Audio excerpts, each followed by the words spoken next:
Morning students, I am Ms. Kiran Goswami, MSc in Mental Health Nursing. In today's class we will see about the third, it is somatic therapy. In somatic therapy we will see firstly about the electroconvulsive therapy. In short we can say that ECT. What is the full form? Electroconvulsive therapy, okay. So ECT was first discovered by Serletti and Binney in 1938 as a treatment for schizophrenia. ठीक है, schizophrenia के लिए सबसे पहले ECT को कब discovered किया गया था? 1938 को. By whom? सरलेटी एंड बिनी. ये आप लोग को याद रखने हैं, ठीक है. कोई भी कॉम्पिटिटिव एग्जाम वगैरह होता है तो ये अक्सर आता है, ठीक है. किसके थ्रू डिस्कवर किया गया था? सरलेटी एंड बिनी इन 1938, ठीक है, फॉर ट्रीटमेंट ऑफ स्किज़ोफ्रेनिया. और not only for treatment of schizophrenia, many psychiatric disorders are there. For the treatment we can use ECT like depression etc. Okay, ECT is the treatment in which grand mal seizure is artificially induced in anesthetic patient by passing an electric current through electrodes applied to the patient's temples. Okay, means ECT में अपन क्या करते हैं? Grand मल scissor use करते हैं, ठीक है. आप लोग टाइप्स ऑफ सीज़र्स तो पढ़े होंगे एमएसएन में, ठीक है. लेकिन ईसीटी में कौन सा सीज़र यूज़ किया जाता है? ग्रैंड मल सीज़र को अपन यूज़ करते हैं, ठीक है. During ECT 70 to 120 volts of alternative current is passed for 0.3 to 0.1 second, ठीक है. कितना वोल्ट यूज़ किया जाता है ईसीटी में? कितना करंट प्रोवाइड किया जाता है? 70 to 120 वोल्ट्स का करंट प्रोवाइड किया जाता है. It is very important, okay. And कितने ड्यूरेशन के लिए प्रोवाइड किया जाता है करंट? 0.3 to 0.7 सेकेंड के लिए, okay. What is the volt? 70 to 120 and what is the duration? 0.3 to 0.7 seconds के लिए यूज़ किया जाता है, ठीक है. सिर्फ सेकेंड के लिए जस्ट अपन करंट प्रोवाइड करते हैं पेशेंट को, ओके. और उनमें क्या आते हैं? सीजर्स आते हैं, ग्रैंड मल सीजर्स अपन प्रोवाइड करते हैं पेशेंट को, okay. Then next we will see about the types of ECT. It is two types. First is what? Direct ECT and second is what? Modified ECT. Okay. Firstly we will see direct ECT. It is when the ECT is given in the absence of anesthesia and muscles relaxant. This type of ECT is now not in practice in most of the mental institution. ठीक है. Means direct ECT और indirectly ECT, ठीक है. Direct ECT में हम लोग क्या करते हैं? पेशेंट को डायरेक्टली ईसीटी प्रोवाइड करते हैं विदाउट मसल्स रिलैक्सेंट. यहाँ पे दोनों में यही डिफरेंस है कि डायरेक्ट ईसीटी में हम लोग सिर्फ ईसीटी देते हैं, मसल्स रिलैक्सेंट नहीं देते हैं. लेकिन मॉडिफाइड ईसीटी में हम लोग क्या करते हैं? ईसीटी भी देते हैं प्लस उसके साथ कोई मसल्स रिलैक्सेसेंट या तो फिर एनेस्थेसिया देते हैं, ठीक है. लेकिन डायरेक्ट ईसीटी में कोई एनेस्थेसिया नहीं देते हैं. वी डायरेक्टली प्रोवाइड ईसीटी और seizure to the patient, okay. So direct ECT ECT in that in the absence of anesthesia or in the absence of muscles relaxants we can provide current to the patient, ठीक है. या तो फिर seizures provide करते हैं patient को, कोई muscle relaxant या एनेस्थेसिया नहीं दिया जाता है. लेकिन मॉडिफाइड ईसीटी में हम लोग क्या करते हैं? Modified ECT is given under the influence of anesthetic and muscles relaxant drug, ठीक है. Modified ECT हम लोग किसके थ्रू देते हैं? ECT देते हैं, उसमें मसल्स रिलैक्सेंट्स भी रहते हैं और एनेस्थेसिया भी प्रोवाइड किया जाता है पेशेंट का, ठीक है. लेकिन जो डायरेक्ट ECT है वो नाउअडेज ज़्यादा यूज़ नहीं हो रहा है. हम लोग कौन सा ECT ज़्यादा यूज़ करते हैं? Modified ECT, okay. This comparatively less effective but also have lesser side effects. ये बहुत कम इफेक्टिव है as compare to direct ECT, लेकिन इसमें साइड इफ़ेक्ट्स भी क्या रहते हैं? बहुत कम रहते हैं. इसलिए हम लोग ज़्यादा प्रेफर किसको करते हैं? मॉडिफाइड ECT को, ठीक है. क्योंकि इसमें साइड इफ़ेक्ट कम है. भले ही लेट से इफेक्ट दिखाएगा लेकिन साइड इफ़ेक्ट भी तो कम है ना. This is most commonly form of ECT use in the practice. इसलिए सबसे ज़्यादा कौन सा ECT यूज़ किया जाता है? Modified ECT as compared to the direct ECT because of that side effects, okay. The next we will see about the frequency and total numbers of ECT. इसमें just आप लोग याद रखना 3 और 4 treatments as many as 12 to 15, ठीक है. इसमें ये लाइन जो दिया है ना, first ECT is usually given 3 times a week. Week में 3 times ECT दिया जाता है, मतलब हर 2 दिन बाद, ओके. बस इतना याद रखना. Then next is the placement of electrodes. Here first is what? Unilateral placement is there, and second is what? Bilateral placement is there. Let me show through the diagrams. Okay.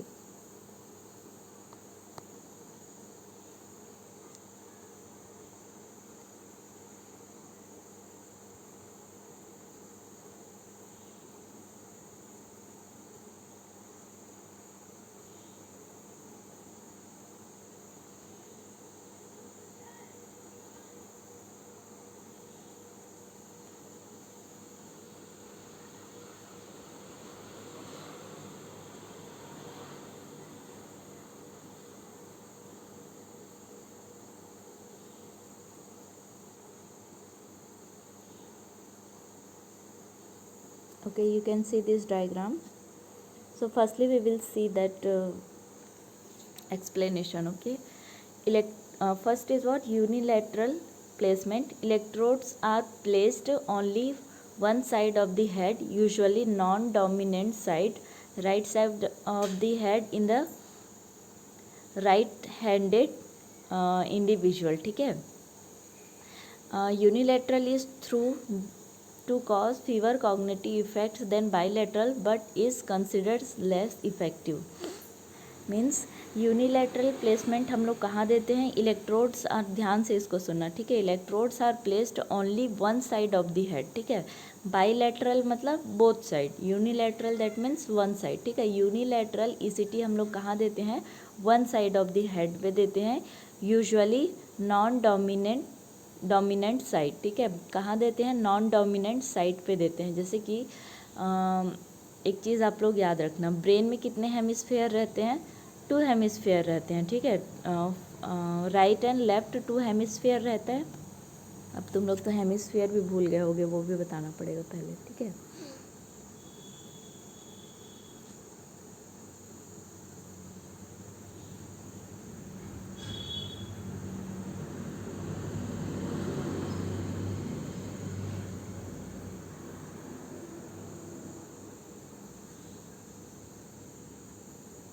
ये आप लोग को दिख रहा होगा.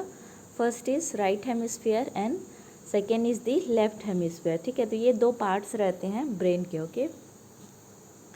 अब इसमें देखना एक्सप्लेनेशन.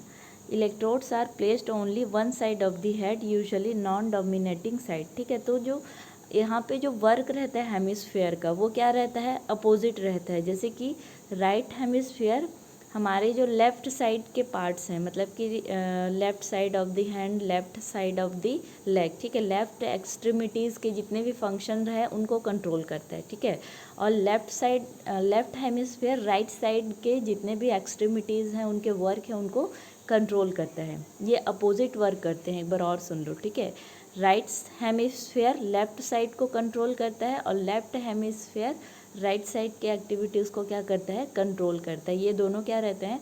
अपोजिट वर्क करते हैं. मतलब राइट साइड लेफ्ट की तरफ वर्क करता है, लेफ्ट हेमिस्फीयर लेफ्ट एक्टिविटीज़ को कंट्रोल करता है, और लेफ्ट साइड का राइट साइड की तरफ क्या करता है? वर्क करता है. मतलब राइट साइड हमारे जितने भी पार्ट्स हैं, लाइक हैंड है, लेग है, इनके जो एक्टिविटीज़ है उनको क्या करता है? कंट्रोल करता है. तो ये दोनों अपोजिट वर्क करते हैं. राइट का राइट और लेफ्ट का लेफ्ट में वर्क नहीं करता. राइट का लेफ्ट और लेफ्ट का राइट में वर्क करता है, ठीक है. हेमिस्फीयर ये दोनों ऐसे कंट्रोल करते हैं. सो यहाँ देखना, electrodes are placed only one side of the head. यहाँ पे ईसीटी जब देते हैं तो जो इलेक्ट्रोड्स रहते हैं, ठीक है, उनको एक साइड पे प्लेस किया जाता है, इसलिए इसको यूनिलैटरल बोला जाता है ना. Uni that means one, bi मतलब 2, ठीक है. One side of the head usually non dominating side, right side of the head in right handed individual, ठीक है. मीन्स आप लोग को डोमिनेंट और नॉन डोमिनेंट तो आता होगा ना. डोमिनेंट दैट मीन्स जिस हाथ से हम लोग वर्क करते हैं, जैसे कि ज़्यादातर लोग क्या रहते हैं? राइट ही रहते हैं ना, और बहुत कम लोग लेफ्ट ही रहते हैं, ठीक है. तो हमारा डोमिनेंट साइड कौन सा हुआ? राइट साइड, ठीक है. So usually non dominant side पे दिया जाता है. ईसीटी को हम लोग ज़्यादातर किस साइड देते हैं? नॉन डोमिनेंट साइड पे दिया जाता है. That means right side of the head in right handed individual. अगर वो पर्सन राइट हैंडेड है, मतलब कि उसका डोमिनेंट साइड कौन सा है? राइट हैंड है, तो उसको हम लोग कौन देंगे? किस साइड देंगे?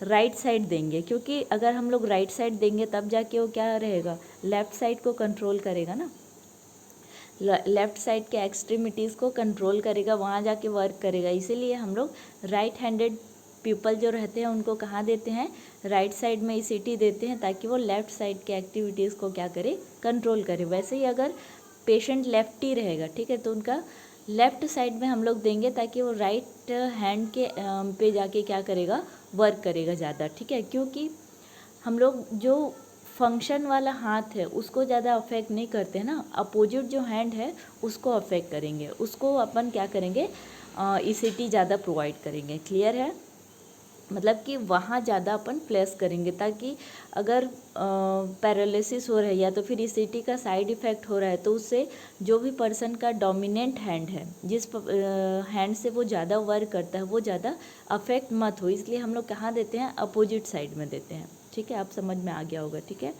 यूनिलैटरल प्लेसमेंट, ठीक है, यूनिलैटरल प्लेसमेंट में one side of the head दिया जाता है, और ज़्यादातर कहाँ देते हैं अपन, नॉन डोमिनेंट साइड पे देते हैं। अगर पर्सन राइटी है तो राइट साइड में देंगे, अगर पर्सन लेफ्टी है तो लेफ्ट साइड में देंगे, ताकि वो अपोजिट डायरेक्शन में वर्क करे। क्योंकि राइटी का अपोजिट क्या रहेगा, लेफ्ट हैंड रहेगा, और वो लेफ्ट हैंड पे जाके वर्क करेगा। Okay, so this is about the unilateral placement. Then next we will see about the bilateral placement, ठीक है। bilateral placement क्या रहेगा, अपन बोथ साइड पे देंगे ना।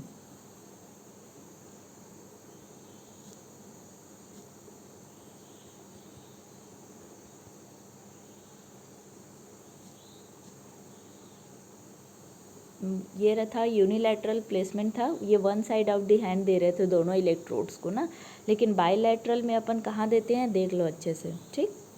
Bilateral placement both side of the head दिया जाता है। एक्सप्लेनेशन अपन पढ़ते हैं। When two electrodes are placed on both side of the temples an imaginary line, ठीक है। यहाँ पे क्या बोल रहा है, दोनों इलेक्ट्रोड्स को अपन कहाँ देते हैं, both side of the temple. Temple मतलब यहाँ पे हेड के साइड साइड में दिया जाता है ना। An imaginary line can be drawn from lateral canthus of the eye to the tragus of the ear, ठीक है। मीन्स एक इमेजिनरी, जब भी हम लोग इलेक्ट्रोड्स को प्लेस करते हैं तो कहाँ पे प्लेस करते हैं, उसको यहाँ पे साइड दिया गया है। Imaginary line can be drawn from lateral canthus of the eye. Lateral canthus of the eye कहाँ पे होगा, एकदम साइड में, आई का जो साइड वाला रहता है ना एरिया, लेटरल कैंथस उसी को ही बोला जाता है ना, लास्ट वाला एरिया आई का, ठीक है। To the tragus of the ear, ear का जो फर्स्ट पार्ट रहता है ना, lateral canthus of the eye और ट्रेगस ऑफ द ईयर, जो उभरा हुआ लचीला पार्ट रहता है ईयर का, वहाँ से एक इमेजिनरी लाइन क्या करता है, ड्रॉन किया जाता है। And at 1 inch above the mid point, और lateral canthus of the eye से ईयर तक का जो मिड पॉइंट रहता है, ठीक है, उसको मेज़र किया जाता है, और जो मिड पॉइंट रहता है वहाँ से 1 इंच अबव, ठीक है, 1 inch above the mid point on imaginary line, ठीक है। एक बार और सुन लो। Lateral canthus of the eye से लेकर lateral canthus of the eye से लेकर ट्रेगस ऑफ द ईयर जो भी पॉइंट है, वहाँ से एक लाइन ड्रॉन किया जाता है, ठीक है। वहाँ से जो बीच का मिड पॉइंट है, ठीक है, मिड पॉइंट है, वहाँ से 1 इंच अबोव क्या करते हैं, बोथ साइड पे इलेक्ट्रोड को प्लेस किया जाता है। इसको आप लोग को मैं इमेज के थ्रू बताऊंगी, तब जाके ज़्यादा समझ में आएगा।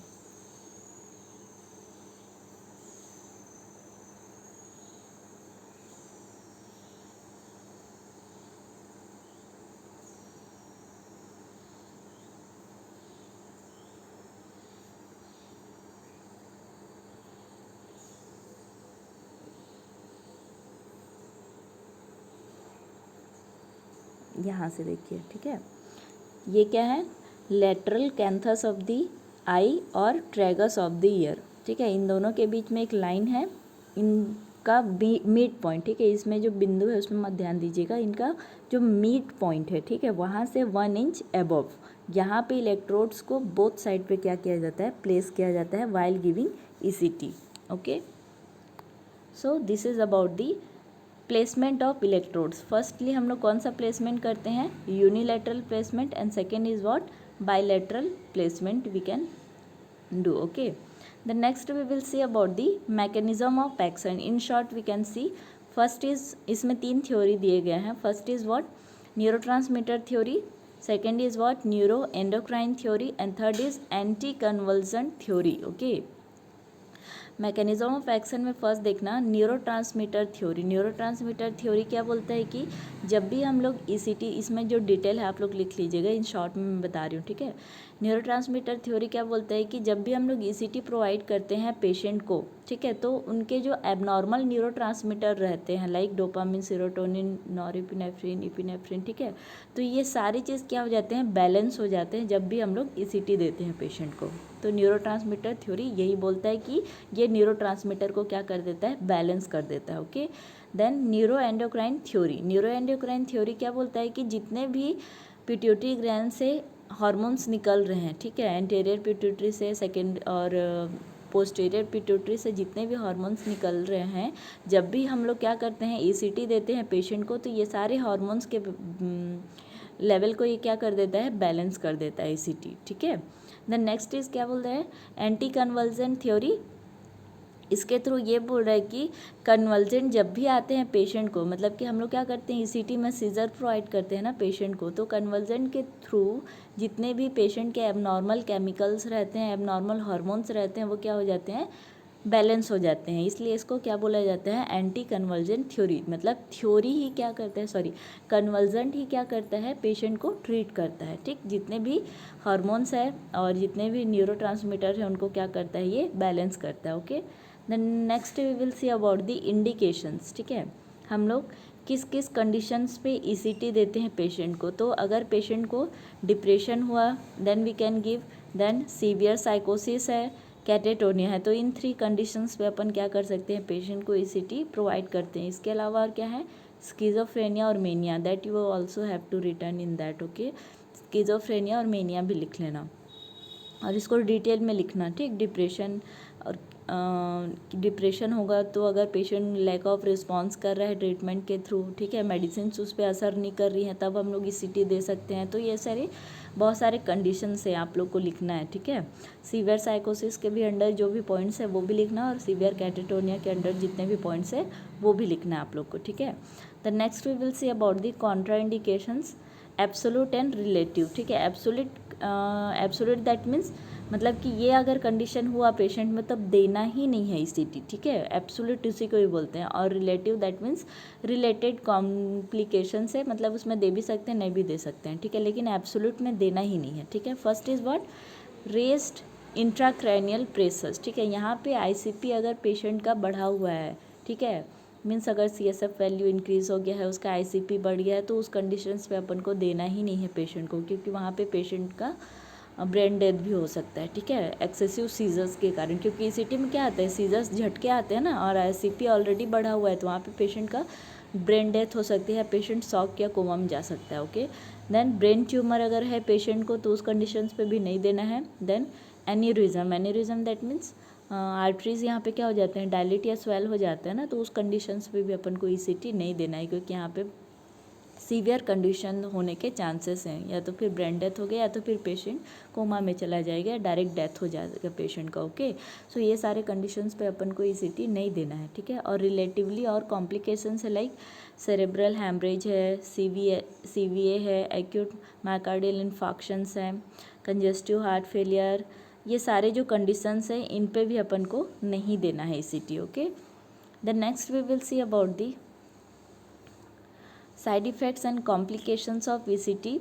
इसमें ये बहुत ज़्यादा इंपॉर्टेंट है. ठीक है, इसमें क्या है, इमीडिएट कॉम्प्लिकेशंस दिए हैं, सॉरी यहाँ पे कॉम्प्लिकेशंस मत लिखिएगा, साइड इफ़ेक्ट्स लिखिएगा. Okay, immediate side effects are there and second is what, delayed side effects are there. Okay, firstly immediate side effects में क्या है, memory impairment, restlessness, anxiety, confusion, drowsiness, poor concentration, body ache, headache, tongue bite, cardiac arrest, ये सारे immediate complications है while giving ECT. Okay, और delayed side effects क्या हो सकते हैं, एमनेशिया एंड कन्फ्यूजनल साइकोसिस हो सकता है पेशेंट को. यहाँ पे मेनली फोकस मेमोरी पे किया जा रहा है ना, क्योंकि यहाँ पे जब भी हम लोग करेंट या कन्वर्जन देते हैं पेशेंट को तो वहाँ पे ब्रेन के जो एक्टिविटीज़ हैं वो क्या हो सकते हैं, या तो बिगड़ सकते हैं या तो फिर सुधर सकते हैं, ठीक है। अगर बिगड़ गया तो वो क्या करेगा, मेमोरी, एंजाइटी, रेस्टलेसनेस, ये सारी चीज़ों को क्या करेगा, अफेक्ट करेगा। इवन पेशेंट का इंटेलिजेंस लेवल या फिर कॉन्सेंट्रेशन भी इससे क्या हो सकता है, पुअर हो सकता है। ओके,